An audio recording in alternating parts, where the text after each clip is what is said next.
What's up, everybody? This is Miss Wesley, along with Donald and Huey, Dewey, and Louie, here to review not only multiplication, as you see on that little chalkboard, but also conic sections as we prepare for our upcoming tests.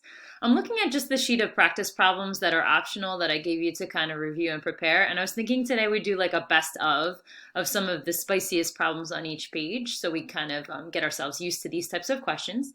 The joke I thought would be nice to go international and give you a joke in Spanish today. So the joke is in Spanish, it goes, ¿Qué hace el pez? And the way I learned it in Spain, they list the Z's and the C's. So the way they said it was, ¿Qué hace el pez? And if you don't know what that means, pez is the fish. So it's what does a fish do? And when you answer the person, you say, nada, which you probably know means nothing in Spanish. But the reason it is funny is because it's also the verb nadar is to swim. So the fish swims. I guarantee you, if you tell that joke to a person who speaks Spanish, they might think it's kind of funny. Let's scroll down the page. I'm just looking at page 1, and there was one that I really liked. It was number 6. And notice each one of these questions on page 1 gives you features of a conic section, some mystery conic section. Notice I'm not always telling you, like in number 4, it states that the conic is a parabola. In number 5, it's not explicitly stated. You'll figure it out though, once you sketch it out and see where the focus lies and look at the eccentricity, right? We know eccentricity is C over A. So for this one, if eccentricity is less than 1, right, you know it's got to be an ellipse where C is less than A. But let's look at 6. It says vertex at 2, 0, and then look, asymptote. That's your dead giveaway. The only one of the 4 main trig functions that we studied that has a slant asymptote is going to be a hyperbola. So this thing must be a hyperbola. And one of the vertices is at 2, 0. And the asymptote, the line y equals negative 2x, I see that's y minus 0 and x minus 0, means that the center of this conic section is going to be right at the origin. The asymptote goes straight through the origin, over 1 up 2, over 1 up 2. So that means I don't see any other way I could draw this but horizontally. There must be a second vertex over at negative 2, 0. This is good information. I've got my numerator set now. If this is a horizontally oriented hyperbola, x has to be part of the positive fraction for your conic section in standard form, and it's x minus 0 squared as a numerator, minus, because it's a hyperbola, y minus 0 squared. So we've got the skeleton of an equation ready to fill out the denominators. What do we know? Do we know A or B? We definitely know A. A is going to be 2 units it takes you to get from center to focus. So 2 squared could go with the x's. How about B squared? Well, what else do we know? Knowing the slope of these asymptotes, right? So one of those asymptotes is going to be negative 2x, right? And the one I graphed first was y equals positive 2x, right? So asymptotes are going to be at y equals plus or minus 2x. And that gives us a slope of the asymptotes as positive or negative 2, m equals, I'll just use the positive one for now, and I'll say one of the slopes is going to be 2. And that is your ratio. In a hyperbola, it's either the ratio of b over a or it's a over b. Take a look at this picture. To get from the center point up to a point that's on this asymptote, you need to run a and rise b. And we know slope is the ratio of rise over run. This is going to be equal to b over a equals 2 or negative 2. You could play it out either way because we'll be squaring it in the equation. So the ratio of b to a is 2. We just found out that a was also 2. So b over 2 equals the number 2. And that gives you b equals 4. 4 or negative 4 squared can go into this equation and we are finished. We have a denominator of 16. Okay, flip the page. Some more good ones that we're skipping over that you can always come back to. I was thinking it's always nice to try a word problem or two. I'm looking at page 2, 11, and 12, and you've got some model of an arch in the shape of a parabola. A parabolic arch spans a road that is 50 feet wide. How high is the arch? So let me just do my best job, and then feel free to make yours look a little better than this. Just a portion of a parabola where I say it's easiest to probably make the vertex of it just lie along the y-axis up a certain amount.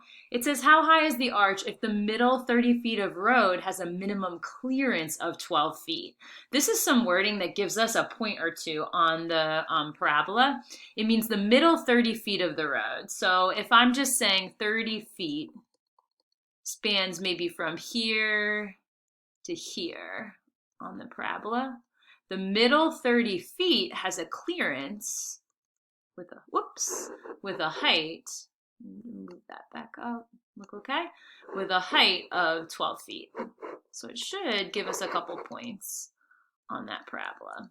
And those points are, well, middle 30 feet, that means 15 feet to the right, so 15 comma 12 could be a point on that parabola, and negative 15 also has a height of 12. The question says, how high is the arch? So we're going to take that as trying to find if this is the vertex we decide to place on the parabola. The vertex is at 0 comma something. Maybe I'll just call it k for now, and that's what we're trying to solve for. Well, look at your parabola. How did you set it up? Did you set it up opening down? If so, x is a good one of the variables to be squared. So x squared equals 4p, and then y minus k, right? Really, there is an x minus h, but h is just 0. So that's a good initial setup. Now we got to think, how much other info do we have?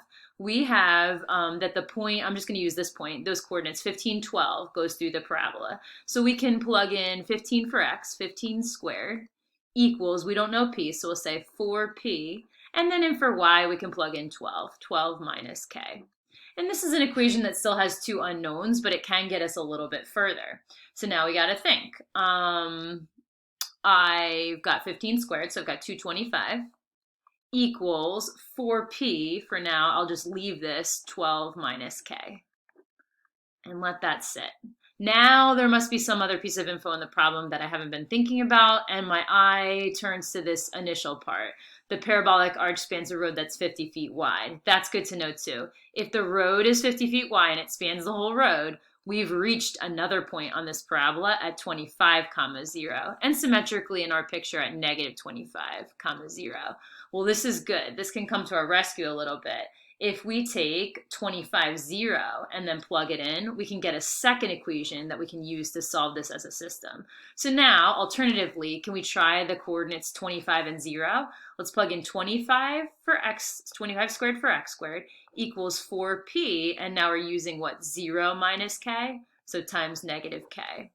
I would say take this, get it as simplified as you can, possibly solved for p, and we could sub into the other equation to finally get the k that we need. So here you've got 625. 25 squared equals negative 4pk, and solve it for k. 625 divided by negative 4k, let me say, and I'll actually solve for p, how about?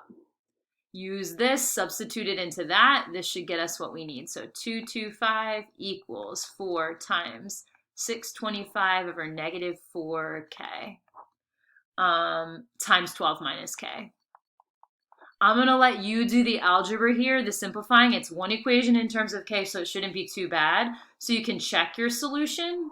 It's going to be k equals 18 3/4, 18.75 feet up from the ground. 12 says, where's the focus of the arch in relation to the vertex? So there's a focal point somewhere along this axis of symmetry here, and we want to find out where that exactly is. Well, that's all about knowing what p is. And I'm going to use this little bit of info, right? We solved an equation for p in terms of k, and now from the last problem, we know what k is. So p equals 625 over negative 4 times the answer you got for 11, so times 18.75. And we get p is exactly equal to negative 25 thirds, like that. Whoops, pretty sloppy there. So this is what we'll tell them. Below the vertex, 25 thirds of a foot. So we'll say, where is the focus? I'll say it's 25 thirds feet below the vertex. Since p always gives you the distance that you have to travel from vertex to focus, and it's directional. Negative means you're going to travel down from that top vertex. So we are going to skip ahead. There's the very next page, page 3, has some really good practice with each conic section, getting an equation from general form into standard. I'll go all the way to the last page just because I like to mention a question like number 20 here. It says 2 microphones 2 miles apart record an explosion. You're going to recognize this from the hyperbolas applications questions we've been working on this week. Microphone A hears the sound 6 seconds before microphone B. Where did the explosion occur? So we're going to set up maybe just 2 points, the person at A and the person at B. horizontally across from one another on this transverse axis. Assuming sound travels at 1,100 feet per second, we want to keep the distance, and I'll just say from the explosion to each of those two focus points at a constant, and we'll figure out the distance right now. So let's say the explosion occurs about there. You have a hyperbola that you're talking about because you've got a constant difference in the distance to A versus its distance all the way over to B. And how much is that difference? That difference is going to end up being 2A, like it did in previous questions like these. So 2A equals, well, it took 6 seconds times the 1,100 feet per second, which is the speed of sound.